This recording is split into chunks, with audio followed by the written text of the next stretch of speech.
South Carolina Senator Lindsey Graham has died at 71. What happened? NPR confirms the senator has died at the age of 71. Evidence. His political trajectory underwent a significant transformation, shifting from a staunch critic of the former president to a fierce ally, according to AP reporting. The circumstances surrounding his passing were sudden. Background. NBC reports the death followed a brief and sudden illness, while Axios also characterizes the event as sudden. A preliminary medical report identified aortic dissection as the underlying cause, per the Washington Post. Graham was a prominent figure in foreign policy circles for decades.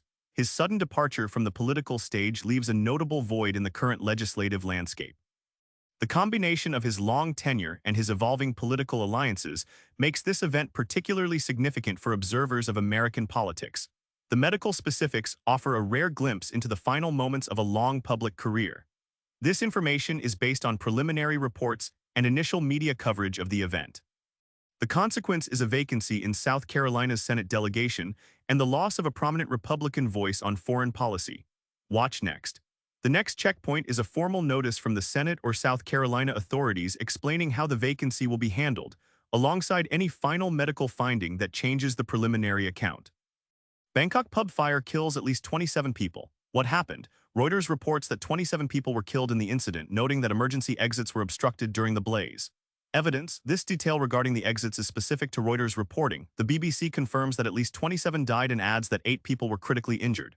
Background. NPR locates the venue in Bangkok, and the New York Times reports the same casualty count. Al Jazeera provides the specific location of the pub near Chatuchak Market in Thailand.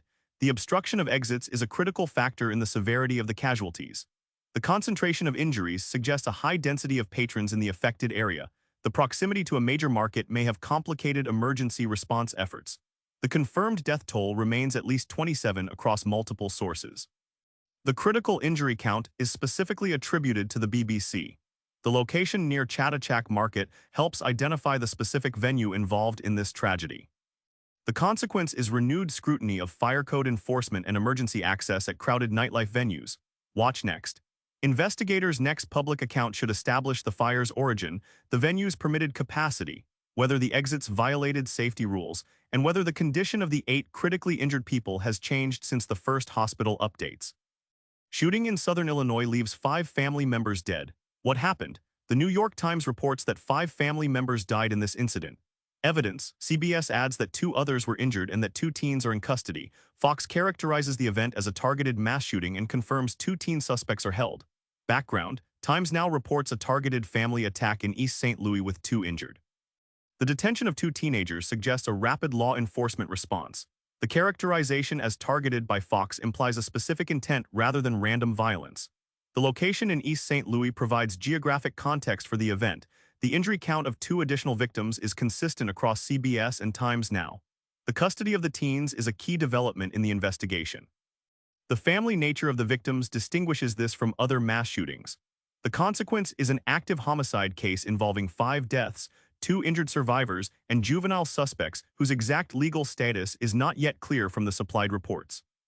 The next police or court update should identify any charges, clarify the relationship between suspects and victims, establish the shooting sequence, and report the survivors' conditions. Watch next. The word targeted describes the published police account, but does not by itself establish a motive. Fed officials divided on inflation as U.S. home prices hit a record. What happened? AP News says minutes from the Federal Reserve show policymakers split over whether inflation will remain elevated or cool as the Iran war winds down. Evidence. U.S. News reports that this was the first set of minutes released under Chair Kevin Warsh. Background. It says many of the Fed's 19 officials expected the key rate to finish the year unchanged from, or only slightly below, its current level of 3.6%. WSLS carried the same account of a committee positioned to move rates in either direction. That disagreement matters because interest rate decisions influence mortgages, business loans, savings returns, and demand across the economy. The housing side adds pressure. AP's roundup says U.S. home prices reached an all-time high, increasing the barrier facing prospective buyers even before financing costs are counted. A record national price does not mean every local market moved identically, and the supplied reports do not provide a city-by-city breakdown. The consequence for households is that borrowing costs and record housing prices may remain elevated together if policymakers keep rates high or raise them. Watch next. The next checkpoints are detailed inflation data, housing sales and mortgage figures, and Fed speeches showing whether officials favor another increase, a prolonged hold, or eventual cuts. U.S. launches strikes after Iran fires on ship in Strait of Hormuz. What happened? Reuters reports that Iran expanded attacks on Gulf states after U.S. strikes and declared Hormuz closed. Evidence. The New York Times says Washington's military response followed an attack on a civilian vessel. The Washington Post says Iran attacked Gulf states amid the heaviest U.S. strikes in months. Background PBS says the U.S. struck Iran over the latest ship attack in Tehran hit Arab states. NPR reports that Iran fired on a civilian vessel. The operational claims are conflicting and require distinction. The declaration of closure by Iran is not a fact of physical closure. The U.S. strikes are confirmed as a response to the ship attack. The expansion of attacks by Iran suggests escalation. The heaviest strikes in months indicate a significant increase in intensity. The targeting of Arab states by Tehran adds regional complexity. The civilian nature of the vessel is a key detail from NPR.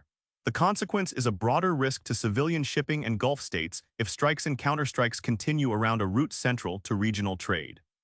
The next checkpoints are dated military briefings from Washington and Tehran, independently observed shipping traffic through Hormuz, damage assessments, and any mediation effort by Gulf governments.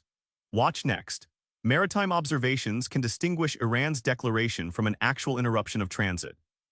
Ukraine hits Russian tankers in Sea of Azov. What happened? Politico reports that Ukraine hit Russian tankers. Evidence. The Guardian reports that drone operations forced Moscow to suspend maritime traffic. Bloomberg reports that Ukraine says it hit the Syzran refinery and Azov Sea tankers. Background. The Moscow Times says Russia says Ukraine struck a tanker. Kyiv Post claims 27 Russian vessels were hit.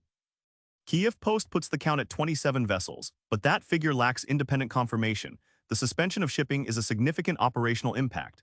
The hitting of the Syzran refinery indicates targeting of infrastructure. The drone strikes are the method attributed to Ukraine. The Russian confirmation of a struck tanker adds corroboration.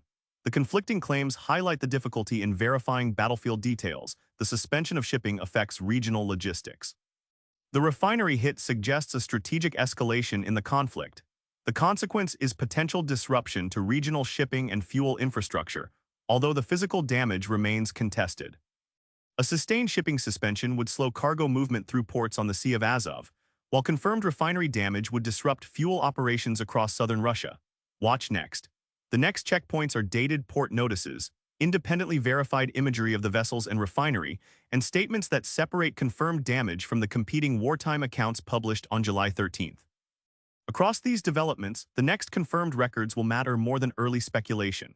South Carolina's vacancy process, Bangkok's fire investigation, charges in the Illinois killings, new inflation and housing data, observed traffic through Hormuz, and verified imagery from the Sea of Azov will show which initial accounts hold up. Casualty figures and damage claims may change as authorities release names, medical updates, court filings, port notices, and satellite evidence. Those are the concrete signals to monitor through the day.